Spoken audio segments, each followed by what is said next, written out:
My paper seeks to use the idea of beauty to reconfigure the debate about the theological turn of French phenomenology. I could say briefly what those terms mean, why I think the argument is really important, and how I became interested in this field. Phenomenology is one of the most important philosophical developments of the 20th century. Although it is often a highly technical discipline, some of its leading practitioners have given helpfully simple descriptions of its character. One of the leading figures in the French tradition, Maurice Merleau-Ponty, has described phenomenology as an attempt to recover the immediacy of a fresh contact with the world, so that we might notice features of experience that have become invisible through long familiarity, and then to go on to give that perspective a philosophical status. One of the most curious features of this tradition is that, although it developed within the strict limits of an atheist philosophy, some of its leading practitioners started to develop theological ideas as part of their own phenomenological research. This development seemed to tarnish philosophy's credentials as a rigorous and scientific discipline, and so was naturally unsettling to practitioners who did not take this theological turn. The tension came to a head in the early 1990s when the French philosopher Dominique Janicaud developed a landmark critique of the theological turn. In this text, he sought clearly to divide the legitimate tradition from its theological offshoot. His argument is extremely important and is evidently motivated by a deep concern for disciplinary integrity. When I looked into it a little further, it seemed to me that Janicaud's entire argument depended covertly and ultimately upon an idea of beauty in Maurice Merleau-Ponty's writings. But this raised some fundamental problems for Janicaud's position, because Merleau-Ponty's idea of beauty seemed to be deeply theological. At least that is my argument, and one of the key positions I seek to demonstrate in this paper.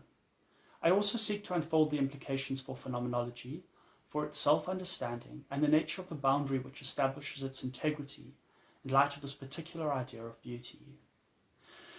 I became interested in this whole problematic as a result of a long-standing interest in the idea of the beautiful.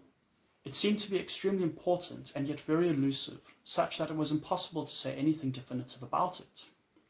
When I first started looking into the academic literature on the topic, it was overwhelmingly hostile and appeared to represent beauty as nothing but a mask for prejudice and vested interests, or simply ignored it as an outdated and irrelevant idea. This mood is even reflected in Merleau-Ponty's own work, which often gives every appearance of being about beauty, and yet statements to that effect are extremely rare. So there is an important interpretative issue here, which I also address in this essay. More recently, the academic climate has shifted quite meaningfully. Philosophers have increasingly sought to demonstrate that beauty plays a positive and significant role in mathematical and scientific reasoning, in the pursuit of justice and social and ecological relations, and plays an important part in the motivation for intellectual development. This seemed like a much better intellectual trajectory, and I wanted to contribute to it in some way. I have also always had a sense of astonishment in reading Merleau-Ponty's work. It's as if he was able to describe my own experience from the inside, in such a way that experience itself became clearer and more alive. It seemed to me that he was a master of a kind of philosophical art that perfects and clarifies the original that it set out only to copy.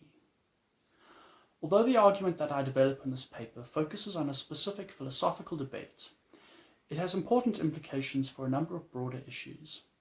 These include the history and evolution of the post-secular, the significance of shifts in borders and boundaries for our understanding of rationality, how rigorous argument is connected to aesthetics and embodiment, and the implications of beauty's recent return to academic discourse.